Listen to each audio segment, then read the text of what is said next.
I want to talk to y'all today about one of the biggest problems I see in the world, loneliness. This is a problem that I think is getting worse and worse, and we're starting to see almost a silent epidemic of it. The real challenge with loneliness is that a lot of people who are lonely will try really hard to no longer be lonely. They'll do everything from watching like YouTube videos and stuff like that, right? To stuff like taking courses, and they'll even try to do things like just go out there and meet people. And the real troubling thing is that the more people that we work with, the more that we're actually learning that people are putting in a ton of effort, but it doesn't seem to be yielding anything. There are a lot of people out there who will give advice to lonely people, like just go out there and meet people, or why don't you do this, or you would be less lonely if you did this. And so we sort of put the burden of fixing loneliness on the person themselves, because that's generally how we approach problems, right? Because like if something's broken with you, let's say you're out of shape or you need to be healthier, this is a problem that fundamentally like you need to fix. The challenge is that when it comes to loneliness, it's not a problem that you can fix on your own. It requires another human being's effort. And that's where we sort of see the crux of the problem. So let's start by understanding what are some of the macro level changes we're seeing in the world today.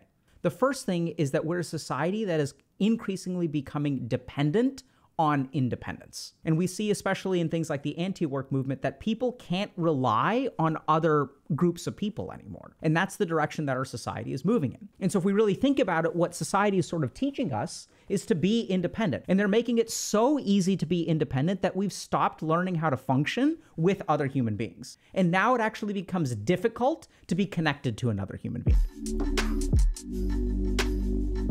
The next thing that I want to talk a little bit about is that the world is fundamentally becoming a more stressful place.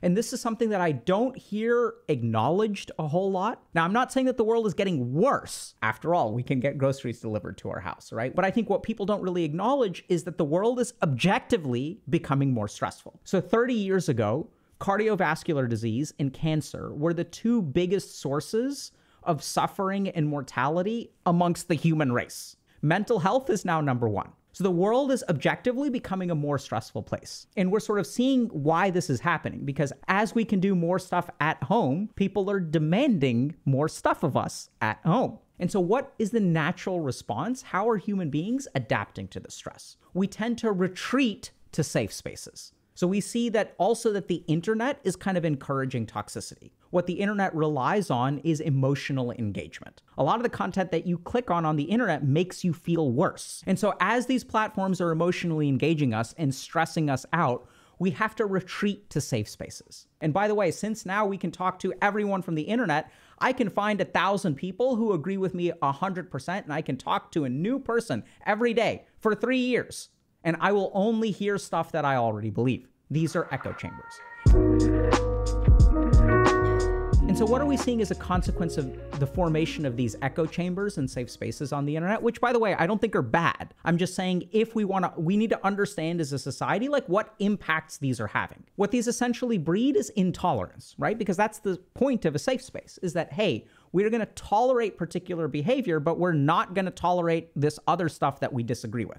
And so this is the crux of the problem with loneliness, is there are a lot of people out there, and we as a human society have started to say, hey, we acknowledge that you have problems, but it's not my responsibility to fix them. It's someone else's responsibility to fix them. I'm not responsible for this other human being, which is completely correct. And this is the core problem, is that loneliness is the only problem that an individual cannot fix. But the responsibility is falling on everyone else. When we have a problem in society, we put the responsibility on the individual. And we as individuals don't take responsibility for anyone else. And that works for a lot of problems. And it has a ton of advantages because we have people who are learning how to change tires and learning how to eat healthy and learning how to do intermittent fasting and learning how to bake bread. And that's really cool. But there's one problem that you can't solve by yourself on the internet, and that is loneliness. And this is why if we continue moving in this direction, this is not going to get better. Because the fundamental issue here, the fundamental thing that has changed is that human beings are no longer responsible for each other. And how is someone who is lonely supposed to fix that? It requires another human being. And so what do we do about this?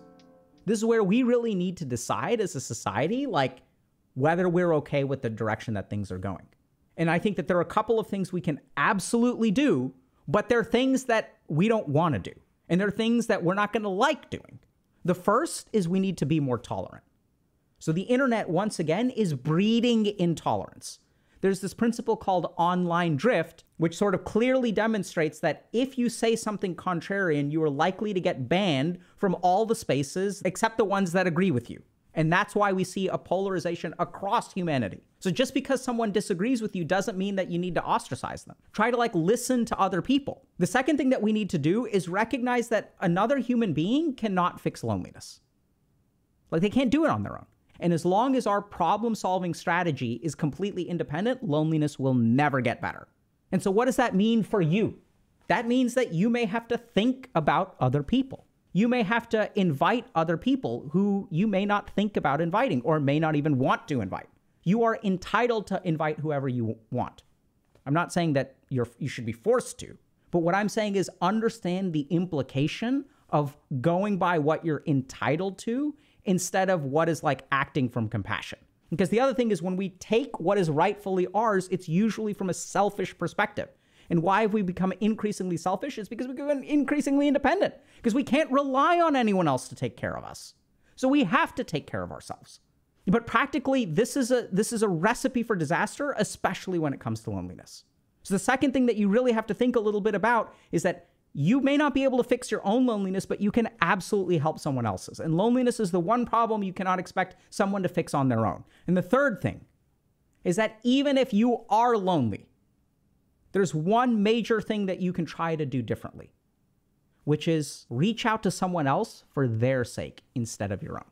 So if we look at the psychology of loneliness, there's a huge problem where usually these people have some kind of internal war. I'm alone. I don't want to be alone.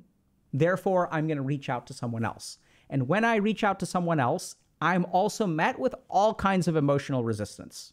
Sometimes we'll even overanalyze what people do or think or say, which is part of the reason we're lonely in the first place. But even when we're lonely, we try to reach out to other people for our benefit. And so in a weird way, you're making the same mistake that the people who aren't lonely are making, which is that you're thinking about yourself.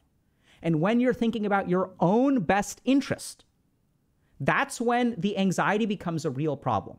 Because if we're thinking about your best interest, sure, you're lonely, but if you go reach out to someone, they're going to dislike you or you'll be anxious. So if you're protecting yourself, what are you going to do? It's easier to avoid the anxiety and be lonely by myself. And this is the tug of war that people who are lonely fall into, right? One day I'm lonely. Once that loneliness rises to a level that becomes intolerant, I'm going to overcome my social anxiety and reach out to another human being. But the second that social anxiety rises beyond my loneliness, I will slip back and I will be by myself.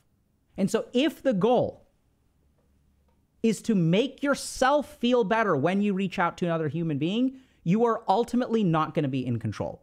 As the loneliness starts to decrease because you're spending time with people, the anxiety starts to increase. We've tipped beyond, and now we switch, right? And then when I'm alone, my anxiety is zero. My loneliness starts to climb. Oh, I'm going to reach out to people. As I reach out to people, now I'm sitting with people at a restaurant. This starts to happen. And the second I get here where my anxiety is now higher than my loneliness, I retreat.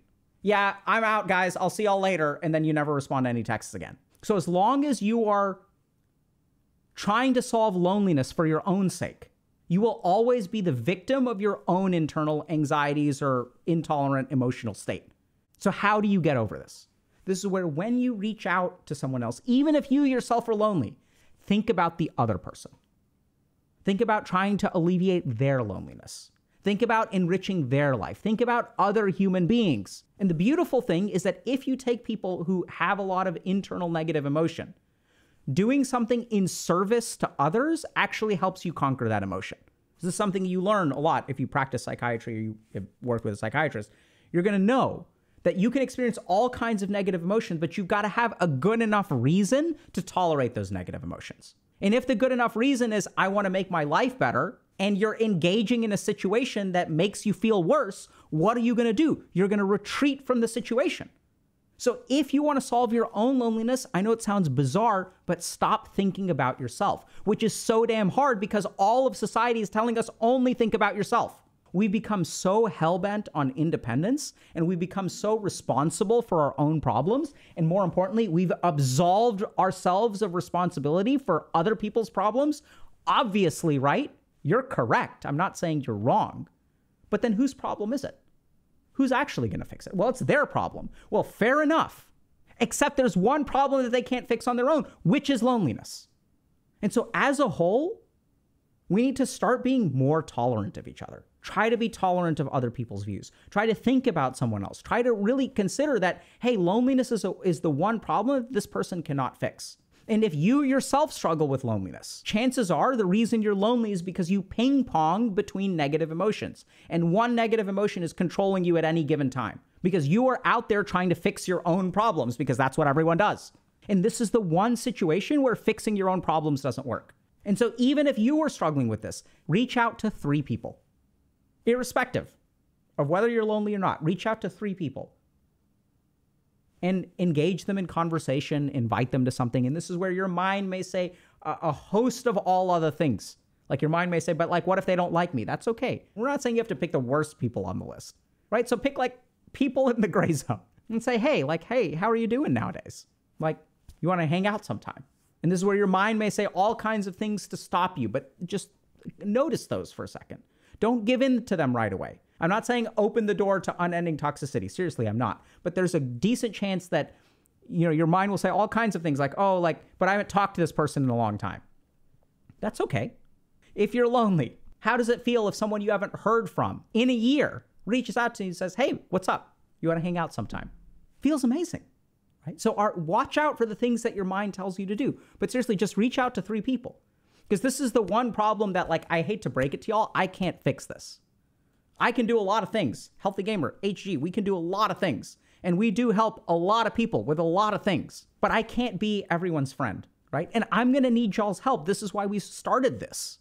Because we can't do it on our own. That's the whole idea behind HG. And we've come an incredibly long way. We have over 100 people who've decided, hey, you know what? I want to help other people. They're dedicated individuals, and they've helped now 12,000 people in 119 countries. And there's a lot that we can do, but there are some problems that, I hate to break it to y'all, the only person who can tackle it is you. And loneliness is at the top of that list. So reach out to someone else and try to make someone else's life better.